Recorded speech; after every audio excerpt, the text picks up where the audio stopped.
Ya, Halo. ya, lu.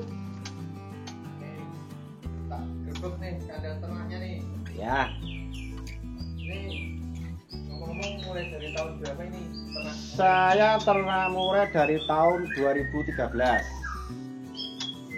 2013. Itu langsung ternak murai batu itu ya? Ya, pertama saya bikin kandang ini 5 kandang, tapi saya isi baru 3.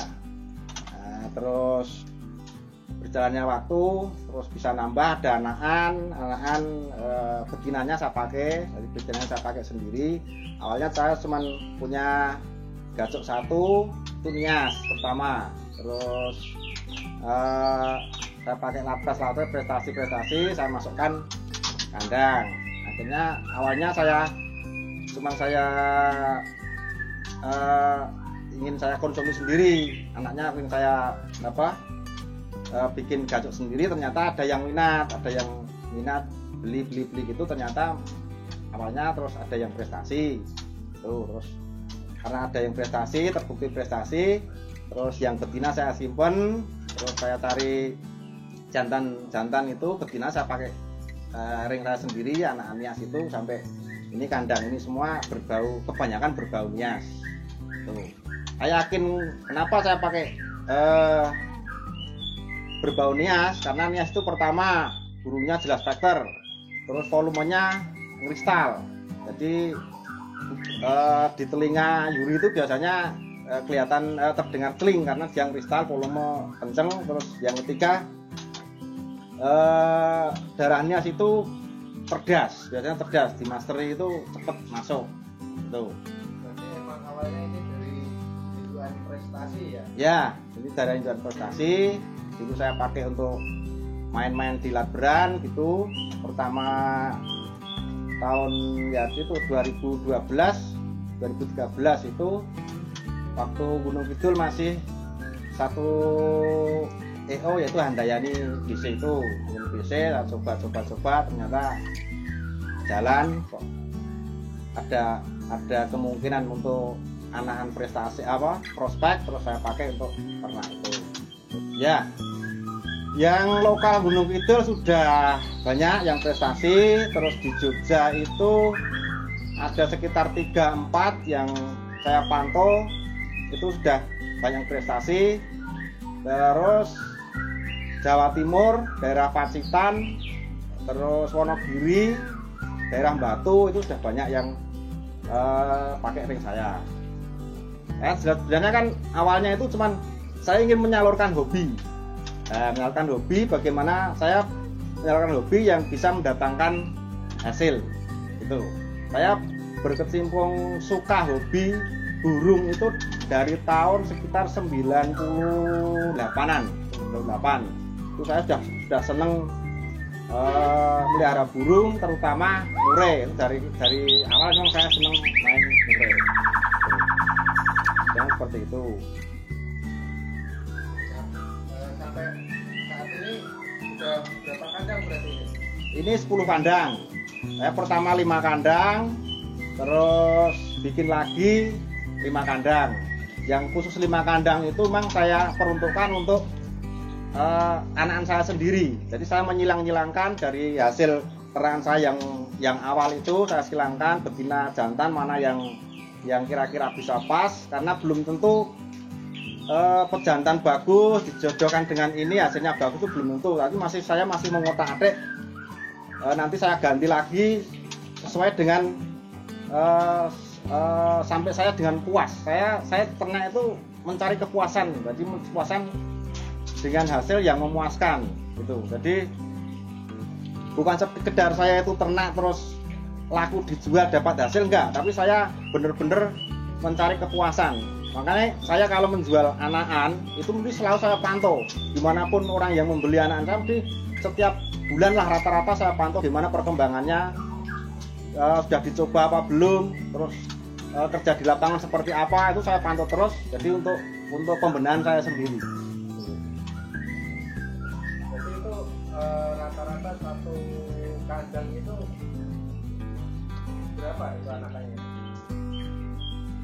anakan 2 sampai 4. Saya pernah sing ini Nias ini sing pejantan Nias ini pernah produksi 4 ekor. Itu pernah 2 kali saya. Tapi rata-rata memang 3. Saya penjualan memang jarang saya mengiklankan di medsos ya. Tapi karena dari mulut ke mulut, saya memang menjual itu memang bener-bener biar orang itu dengar dari orang lain kalau ring saya itu prestasi, terus dia dengar terus datang ke saya sendiri. Memang saya jarang mengekspos di medsos. Jadi bener-bener orang itu dengar kalau ring saya itu prestasi, terus mungkin tanya dari mulut ke mulut, ini ringnya siapa, alamatnya di mana, biasanya datang ke sini. Tapi kebanyakan memang udah datang ke sini. Ya, datang ke sini. Itu biasanya dari mana aja?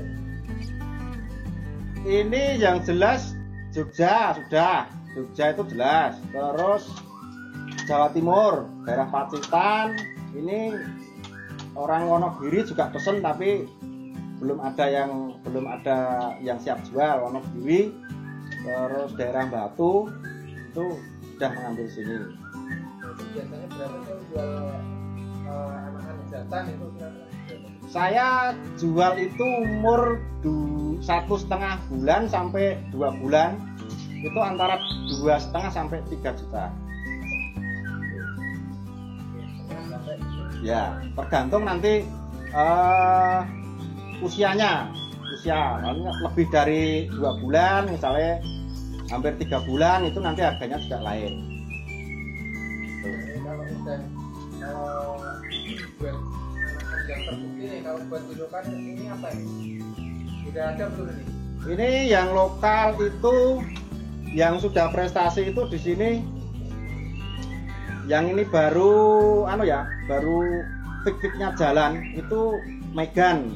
Pas nama yang punya ini Mas Ganang Tombati. Terus dulu punya Mas Anas itu Raja Hoki. Terus punya Mas Yosi itu Raja Hoki punya Mas Yosi, Raja Salman punya Mas Anas. Terus masih ini yang terakhir ini habis godol pertama ini punya Mas Anas juga sudah mulai prestasi.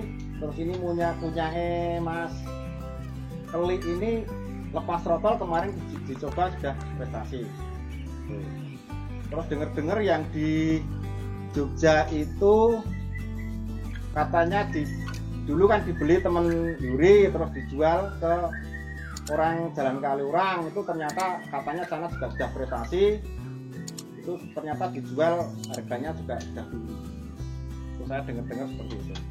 Saya kan mantau terus, jadi hasil tangkaran saya itu sampai manapun saya pantau, makanya saya harus tahu perkembangannya seperti apa.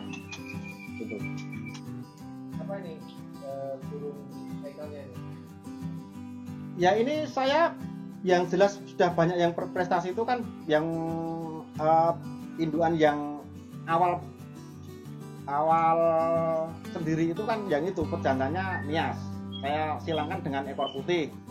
Itu sudah, yaitu yang sudah banyak prestasi. Terus ini saya mengambil burung prestasi yang dulu punya Mas Endra Cemerlang itu namanya Blackjack. Ini saya sudah jodohkan.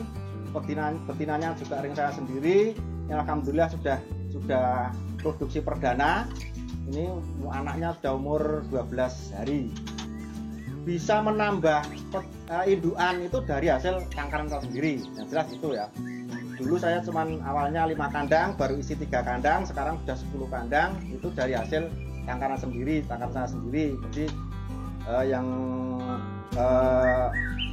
induan yang sudah menghasilkan pejantan yang sudah prestasi itu saya masukkan kandang, saya jodohkan sendiri. Ternyata dari hasil tangkaran saya sendiri itu juga sudah ada yang sudah ada prestasi. Tuh. Ini saya ada lolan 10 ekor itu. Ada lolan 10 ekor. Ada yang komitmen itu yang pesen sudah sekitar 4 orang. Ada 4 orang. sudah ada motoran. Yang jual itu ya.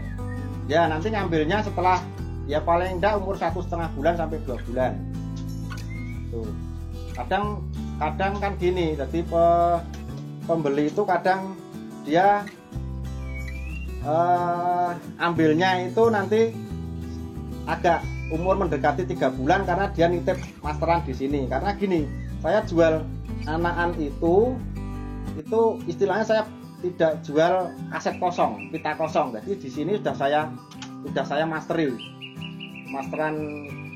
ya burung, ya MP3 itu sudah saya siapkan. Jadi nanti umpama yang beli itu di rumah masterannya kurang, itu berarti dari saya sudah sedikit banyak sudah saya kasih masukan masteran itu tadi. Peternak burung itu, terutama murai itu sebenarnya ada dua golongan istilahnya. Jadi peternak yang untuk benar-benar untuk lapangan, yang satunya lagi peternak yang khusus konsumennya itu untuk cuman untuk penggemar. Nah, saya dari awal memang saya harus punya prinsip, saya menjual harus anak-anak itu harus benar-benar burung yang prospek gitu. Mungkin ada yang peternak yang lain cuma mengejar ekor, yang penting ekornya panjang itu, tapi kualitasnya kurang, itu mungkin harganya lebih murah. Itu monggo nanti biar konsumen sendiri yang bisa memilih, mau milih yang untuk lapangan atau untuk yang cuman untuk pelangganan di rumah gitu. Biasanya kalau untuk pelangganan di rumah kan dia milih yang ekor panjang, yang penting gacor, tapi materi lagu, kecerdasan, volume kurang dan seperti itu. Tapi saya tetap mengombinasikan antara volume, kecerdasan dan faktor. Tuh. Ya pasti ada kendala, terutama kemarin pas di musim kemarau itu gagal panennya luar biasa. Saya hampir tidak panen lah istilahnya, karena cuacanya terlalu panas. Kemungkinan dia angremnya si betina itu tidak nyaman, terus dia tidak yang ngeremi itu tidak maksimal, jadi kadang tidak mau netes, terus kadang dia netes karena cuacanya terlalu panas, terus nanti anaknya dibuang. Seperti itu memang kendalanya ternak murai yang saya alami seperti itu. Tapi karena ini sudah musim hujan seperti ini, itu malah justru pengalaman yang saya alami dari kemarin malah justru baik untuk produksi. Ya jelas alamat saya tetap cari, dan mungkin nanti tanya-tanya aja dari pemain-pemain atau teman-teman kicomania di Gunung Kidul, kebanyakan sudah tahu alamat saya yang jelas, atau mungkin pas di laberan hari Senin dan Kamis mungkin bisa ketemu di lapangan. Kalau mungkin mau tanya-tanya dulu atau mau pesen atau gimana, nanti bisa hubungi saya di laber hari Senin dan Kamis.